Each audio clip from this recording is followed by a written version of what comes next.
রসুলের জলিল কদর সাহাবী, নাম তার আবু যার গিফারি রাদিয়াল্লাহু তাআলা আনহু শুনলেন মক্কার জমিনে এমন একজন ব্যক্তি কুরাইশ গোত্র থেকে কোরআনের দাওয়াত দিচ্ছেন। সমাজের ভিতরে দেবদেবীর যারা পূজা করত তাদেরকে ছেড়ে দিয়ে সে এক আল্লাহর কথা বলতেছেন, সমাজের ভিতরে প্রচার করতেছেন। তার অন্তরের ভিতরে উদিত লাগলো কোরআনের দাওয়াত দিচ্ছেন, আমি তার হাতে ইসলাম গ্রহণ করব, কিন্তু তার পরিবার বর্গ আছে, যেতে পারবে না। এই জন্য তার ভাইকে পাঠালেন, তুমি গিয়ে একটু দেখে আসবে কোরআনের দাওয়াত যে ব্যক্তি দিচ্ছেন আসলে সে ব্যক্তিটা কেমন। তার ভাই তার কথা শুনে গেল।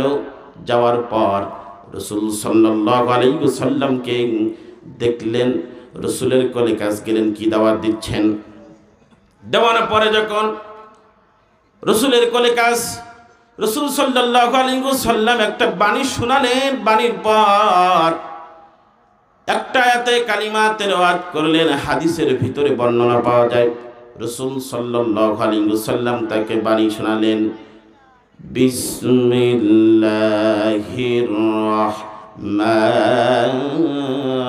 রহমানির রহিম, এই আয়াতে কালিমা তেলাওয়াত করলেন। তার ভাই যখন চলে গেল, বাড়িতে গিয়ে বলল, ভাই আসলেই সত্য কথা, যিনি দাওয়াত দিচ্ছেন তার চেহারা মোবারক তাকিয়ে আমি যেন বিস্মিত হয়ে গেছি। তাকানোর পর আমার ভিতরে যেমন কেমন কেমন লাগতেছে, আসলে তুমি যে উদ্দেশ্য পাঠিয়েছিলে আসলে সত্য কথা, তিনি যে দাওয়াত দিচ্ছেন সেটাও সত্য কথা। তিনি আবু যার গিফারি রাদিয়াল্লাহু তাআলা আনহু যখন চলে গেলেন, তার কথার পরে আবু যার গিফারি বাড়ি ছেড়ে চলে গেলেন রসুলের দরবারে মক্কায়। তখন কঠিন 144 ধারা, যে মুহাম্মাদের নাম করবে ক্রস ফায়ার দিয়ে মেরে দেওয়া হবে। আবু যার গিফারি তখন আছেন মসজিদের ভিতরে, মক্কা কাবা শরীফে শুয়ে আছেন। দেখে কেউ বলতেছে না, কোনো কথা হয় না, শুধু স্লোগান দেয়। আবু জাহেল আসে আর বলে মুহাম্মাদের যে নাম নেবে তাকে কল্লা আলাদা করে দেওয়া হবে। আবু যার গিফারি গিফার গোত্রের লোক আসলেন। আসার পর একটা দিন কেটে যায়। ওই জায়গা থেকে আলী রাদিয়াল্লাহু তাআলা আনহু হেঁটে যাচ্ছেন, দেখে একজন ভিনদেশি মানুষ। বললেন, ভাইজান দেখে মনে হয় বিদেশি মানুষ, কি অবস্থা জানি না, আসেন আমার বাড়িতে যাই, আজকে রাতে থাকবেন। থাকার পর আলী পরের দিন আবার তাকে বিদায় করে দিলেন। দেওয়ার পর যখন ওই ব্যক্তি আসলেন, আবু যার গিফারি রাদিয়াল্লাহু তাআলা আনহু আবার মসজিদে শুয়ে আছেন। শোয়ার পর শুয়ে যখন আবার রাত হয়ে গেল, আলী রাদিয়াল্লাহু তাআলা আনহু আবার নিলেন। বলতে, ভাইজান সত্যি করে বলেন আপনি কোন জায়গায় এসেছেন? 2টা দিন পার হয়ে গেল, আপনি কোনো কথা বলেন না, শুধু ঘুমিয়ে যান, কি উদ্দেশ্য এসেছেন? বলতেছে, ভাই জানের ভাইতে কিছু বলতে পারি না, সত্য করে বলেন আপনাদের এখানে মুহাম্মদ সাল্লাল্লাহু আলাইহি ওয়াসাল্লাম আব্দুল্লাহর সিনি যে দাওয়াত দিচ্ছে সেই ব্যক্তিটাকে আমি খুঁজতেছি। বললেন, আমার পিছে পিছে আসেন। আসার পর আপনি বলবেন না আপনি আমার পিছনে যাচ্ছেন।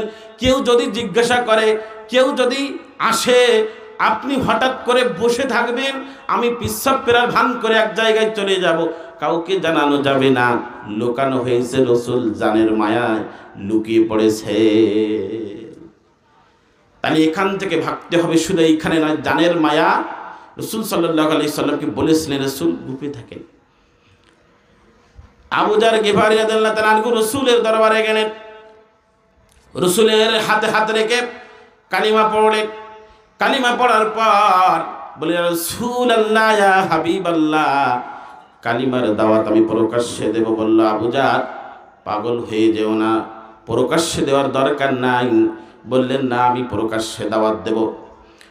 মক্কার কাবা ঘরের কাছে গিয়ে আবু যার গিফারি রাদিয়াল্লাহু তাআলা আনহু ইতিহাসের ভিতরে নাম তার উদিত আছে। 10 জন সাহাবী যত জলিল কদর সাহাবী জান্নাতের সুসংবাদ প্রাপ্ত হয়েছিলেন, আবু যার গিফারিও তার ভিতরে ছিলেন। আবু যার গিফারি রাদিয়াল্লাহু তাআলা আনহু যখন মক্কার উঁচু টিলার পরে দাঁড়িয়ে সকলকে ডেকে কালিমার দাওয়াত দিচ্ছেন আর ঘোষণা দিলেন, আবু জাহাল বলল, মারো মারো, এখনই মেরে ফেলো, ওকে মেরে ফেলো, এখনই মেরে ফেলো। পাথর ইট সব কিছু মারতেছেন। মারার পর রসুলের চাচা আব্বাস এসে বলতেছে, কাকে মারতেছিস জানিস? তারা যাকে মারতেছি গিফার গোত্রের লোক, কুরাইশের লোক, ব্যবসা বাণিজ্য করতে যায় সিরিয়ায়, ওই গিফার গোত্রের সামনে দিয়ে যেতে হয়, যদি মাল গাড়ি আটকাই দেয় কেউ কিন্তু খাবার পাবি না। এই বলে আব্বাস রাদিয়াল্লাহু তাআলা আনহু ছেড়ে দিলেন, বললেন চলে যাও। রসুলের দরবারে গেলেন, পাথর মারা শরীর, রক্ত বাইর হয়। বলতেছে, আবু জার তোমাকে বললাম না প্রকাশ্যে এখন দাওয়াত দিও না? বলে, ইয়া রাসূলুল্লাহ, হাবিব আল্লাহ, যদি আমার জীবন চলে যেত, মক্কার মানুষকে আমি জানিয়ে দিয়েছি একটাই দাওয়াত, কোরআনের দাওয়াত, আল্লাহকে রাজি সাক্ষী রেখে আমি দাওয়াত দিয়েছি। এখন একটা কথা ভাবতে হবে, সম্মানিত ভাইরা আমার, এক হলো কোরআনের দাওয়াত প্রচার প্রসার করতে গিয়ে জান জীবন চলে যাবে, জীবন সব কিছু বিলি হয়ে যাবে, কোরআনের ময়দান কখনো ছাড়া যাবে না। কথা বলেন ঠিক কিনা? এই জন্য সম্মানিত ভাইরা, আপনারা সকলেই জানেন এই মাহফিলটা আমাদের জরুরি কবরস্থান থেকে পরিচালিত। কেউ উঠবেন না, কথাগুলো খেয়াল করে শুনবেন। আলোচনার শুরু করতেছিলাম, এই মাহফিলের উদ্দেশ্য আমাদের জরুরি কবরস্থান থেকে আমরা মাহফিল দিয়ে থাকি, আপনারা দিয়ে থাকেন। এখন একটা আমাদের কালেকশনের একটা বিষয় আছে। কালেকশনের কথা বললেই অনেকে চলে যায়, বসতে চায় না। না ভাইজান, করবেন না। আপনার ওটা দেখে আরেক দুইজন যদি উঠে চলে যায়, আপনারও গুনাহ হবে। কিন্তু আলোচনা শুরু করব তার আগে আমি মুসাফির মানুষ, আপনাদের আমার হাতে হাত রেখে অনেকেই